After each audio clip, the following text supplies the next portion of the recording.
با درود و سلام بیننده عزیز، برنامه اخبار آزادی را با نوترین خبرهای تاجیکستان و جهان دوام 15 دقیقه آینده نشر خواهیم کرد. من مومین احمدی هستم. امروز 8 ینور است. سرخط خبرها. در دومه دولتی روسیه طرح قانونی را بررسی خواهند کرد که قاعده نوی را برای مهاجران جاری و ظاهراً کار و زندگی آنها را سخت و دشوارتر می‌کند. احمد ابراهیم، روزنامه‌نگار زندانی، گرفتار بیماری آزاردهنده پارکینسون شده است. گروهی از فعالان از امامعلی رحمان خواستند جزایش را سبک یا از زندان آزاد کند. انگشت قرقیزستان در بازارهای ولایت سوخت گرانتر شد. ساکنان که آن را برای گرم شدن استفاده می‌کنند نگرانند. گاب ما مرساده تو قیمت کردیم میگن ما قیمت نمیکنیم کو. در تلاش دیگری نمایشکارانه برای جامعه، وکیلان دومه دولتی روسیه طرح قانونی را تهیه کردند که مهلت تشخیص طبی حتمی برای مهاجران را بسیار کوتاه می‌کند. ویاچسلاو ولودین، رئیس دومه دولتی، گفته است بر اساس طرح نوی قانونی که باید بررسی شود، مهاجرانی که بر روسیه می‌آیند باید نه در 90 روز بلکه در مدت فقط 1 ماه یا 30 روز معاینه طبی شوند و خلاصه طبیبان را به مقامات پیشنهاد کنند. مولا رجب یوسفی گزارش می‌دهد. ویاچسلاو ولودین، رئیس دومه دولتی، گفته است بر اساس طرح نوی قانونی که باید بررسی شود، مهاجرانی که به روسیه می‌آیند باید نه در 90 روز بلکه در مدت فقط 1 ماه یا 30 روز معاینه طبی شوند و خلاصه طبیبان را به مقامات پیشنهاد کنند. بر اساس این قانون، شفاخانه و آزمایشگاه‌های طبی عهده‌دار می‌شوند که معلومات درباره صحت مهاجر را به وزارت کارهای داخلی بفرستند و اگر مهاجر بیماری سرایتی داشت، حتما به اداره راسپاترب نظار خبر دهند. به قبل ویاچسلاو ولودین، در صورت سرپیچی مهاجر یا هر خارجی دیگر از معاینه حتمی طبی، او باید جریمه شود و در صورت ضرورت با امر دادگاه از روسیه اخراج شود. رئیس دومه دولتی گفته است که همه این تدبیرها را برای سخت‌تر کردن نظارت بر مهاجران و تامین امنیت در کشور می‌اندیشند. در شرح این گفته، ویاچسلاو ولودین در تلگرام صدها نفر از شهروندان روسیه نوشتند که چرا بر روسیه آوردن عائله‌های مهاجران را منع نمی‌کنید. یکی از کاربران با نام مارینا در صفحه ویاچسلاو ولودین نوشته است که ما می‌خواهیم تمام مهاجران با عائله‌هایشان از روسیه رانده شوند. کسی می‌خواهد کار کند بیاید موقتاً کار کند و برگردد. هیچ گونه امتیاز یا شهروندی داده نشود. بگذارید از کشورهای خودشان طلب کنند. من نباید غم آنها را خورم. مثل گدا به روسیه می‌آیند. امیدوارم بعد پوتین یگان رئیس جمهوری سختگیر می‌آید، همه امتیازها را پس می‌گیرد، درها را می‌بندد و به اخراج آغاز می‌کند. کاربر دیگر با نام دیانا فیالکا نوشته است که با تمام کشورهای آسیای مرکزی نظام روادید را به راه اندازید، همه مهاجران را با عائله‌هایشان به وطنشان برگردانید، بچه‌هایشان را از مکتب رانده به مکتب قشلاق‌های عزیزشان اخراج کنید. دومه دولتی روسیه تنها سال گذشته با قبول بیشتر از 25 قانون کار و زندگی برای مهاجران، از جمله صدها هزار مهاجر تاجیک را سخت کرد. حامیان حقوق میگویند که وکیلان مردمی روسیه تقریبا هر ماه مسئله مهاجران را دامن میزنند تا توجه مردم را از مشکلات فراوان اقتصادی داخلی، زندگی سخت مردم تهجایی و جنگ ویرانگری روسیه در اوکراین به دیگر طرف بکشند. 3 تن از فرزندان فعالان زندانی حزب ممنوع نهضت اسلامی تاجیکستان با نشان اعتراض از عضویت در این حزب خارج شدند. حسام‌الدین زبیدالله‌زاده، شهرت رحمت الله و محمد اقبال حسینی 7 ینور در فیسبوک نوشتند که سبب دست کشیدن از عضویت ناعهده‌برایی و بی‌مسئولیتی رهبریت حزب است. محیدین کبیری، رئیس حزب ممنوع نهضت اسلامی، بر رادیو آزادی گفت دست کشیدن اعضای حزب حادثه نو نیست و در گذشته هم اعضای حزب زیر فشار مقامات امنیتی تاجیکستان از حزب بیرون شدند. حسام‌الدین، پسر زبیدالله رازق، عضو پیشین ریاست عالی حزب نهضت اسلامی تاجیکستان، حرفای کبیری را بی‌اساس دانست. شهرت رحمت الله، پسر رحمت الله رجب، عضو دیگر زندانی ریاست حزب نهضت اسلامی، از آن انتقاد کرد که رهبریت کنونی حزب برای آزادی زندانیان سیاسی بجز شیارسرایی کار نکرده است. در 10 روز اخیر این دومین مورد ترک حزب کردن اعضای شناخته حزب نهضت است. در خارج از تاجیکستان است. آخر ماه دکبر محمود جان فیض رحمانوف و بابا جان قیوموف دو عضو ریاست عالی این حزب اعلام کردند که از اسلام سیاسی کناره‌گیری میکنند و دیگر هیچ رابطه‌ای با حزب نهضت ندارند. فیض رحمانوف و قیوموف همچنین گفتند اسلام سیاسی در نهایت به بنبست میرسد.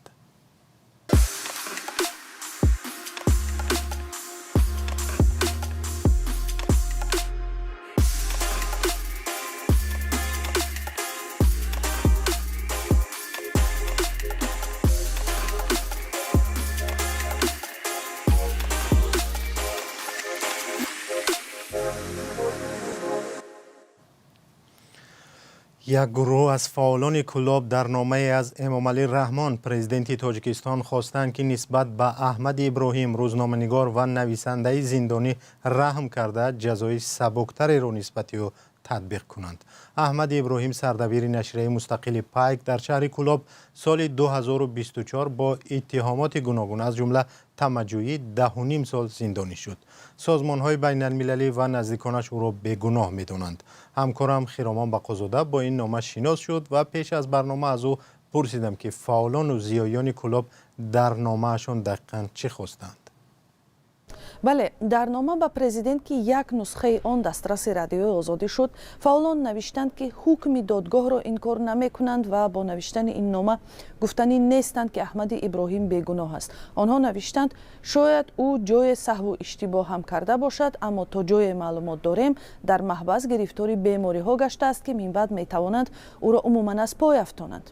فعالان در نامه خود از امامعلی رحمان خواستند که نسبت روزنامه‌نگار چاره‌های سبکتر اندیشد. در این نامه از جمله گفته شده است مثلا کمتر کردن مهلت محبوسیش یا به حبس خانگی تحت نظارت مقامات قرار دادن او تا طبیبان بتوانند با او در محیط و فضای خانوادگیش کمک‌های طبی رسانند. منابع رادیوی آزادی هم پیشتر گفته بودند که احمد ابراهیم 64 ساله در زندان گرفتاری بیماری پارکینسون شده، دستان و سرش به ایست میلرزند، فشارش بالا میرود و قلبش هم مشکل پیدا کرده است.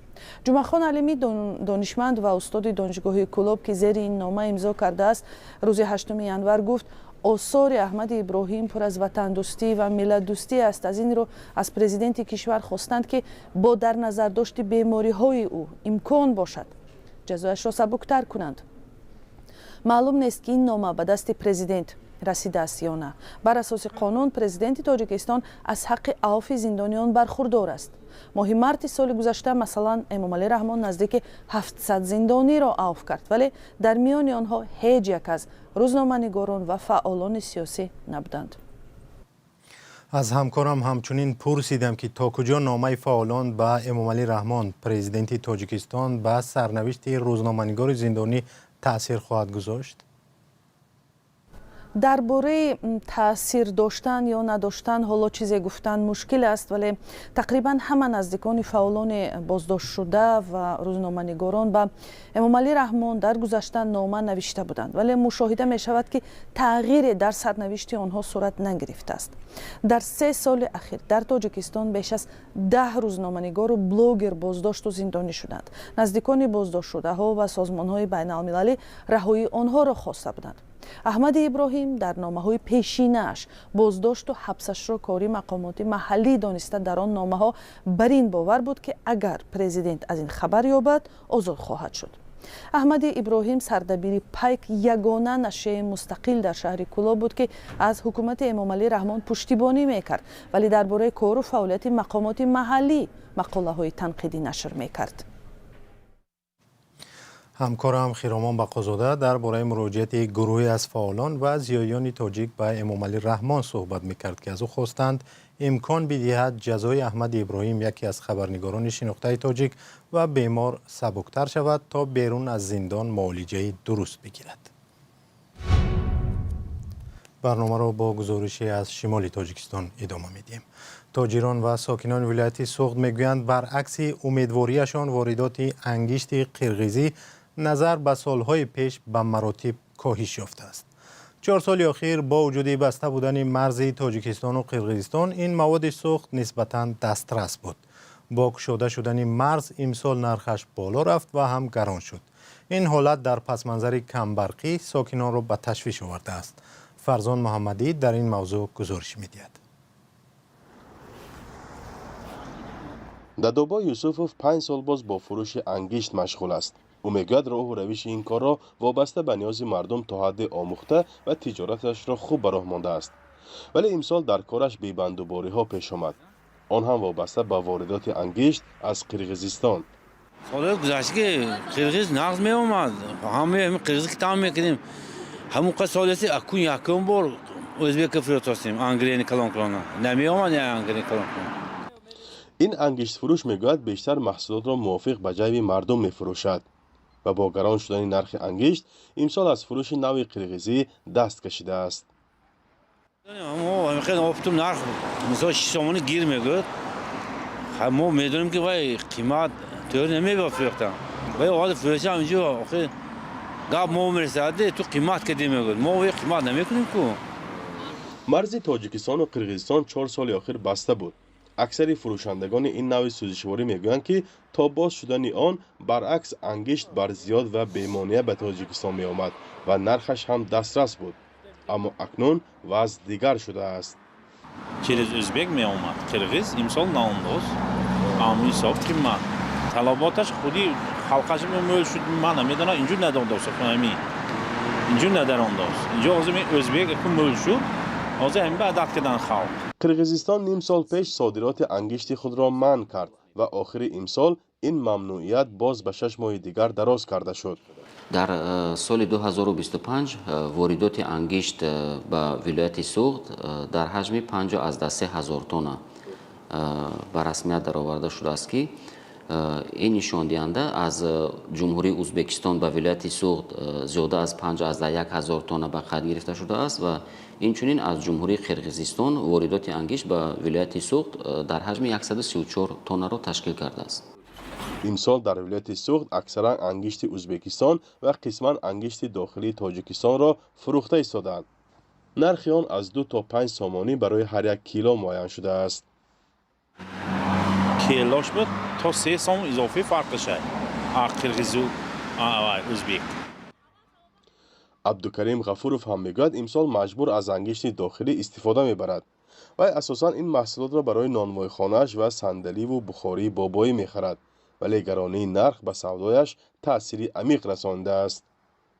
یعنی من اسفری خودم استفاده می‌برم و صفتش پاسته. یاگل. همون امسال قیمت آن قرقیز قریب کنم. وایسال آن قرقیز آزون بود. امسال قریب نرخی یعنی وایش شده گیده. آن وایسال قرقیز یعنی خودی اسفری قیمت امسال. نرخ شامپو کی یعنی خودم وانی شوراب شامپو. این شوراب نه یعنی اسفری همون می‌بیاره دوزی. نوع خانم گیستاس 5 سامانه واداس.